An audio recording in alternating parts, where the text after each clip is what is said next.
Kesempatan ini juga saya gunakan untuk pamit ya.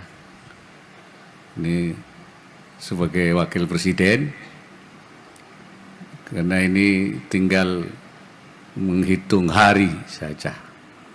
Ya, insya Allah 20 Oktober nanti, ini sudah September, Oktober, tanggal 20 tugas saya sebagai wakil presiden sudah selesai.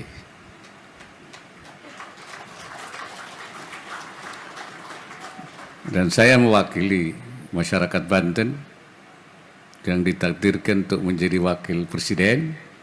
Saya menyampaikan terima kasih atas dukungan semua, dan saya mohon maaf atas hal-hal yang belum dapat saya kerjakan dengan penuh.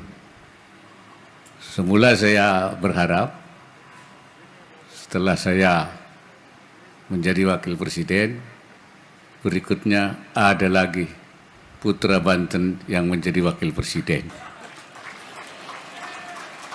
bahkan menjadi presiden. Tapi rupanya periode ini tidak ada yang nyangkut. Saya berharap insya Allah periode yang akan datang ada wakil masyarakat Banten. Tidak hanya wakil presiden, tapi juga jadi presiden. Ya. Insya Allah. Kira saya berdoa. Download Tribun X sekarang, menghadirkan lokal menjadi Indonesia.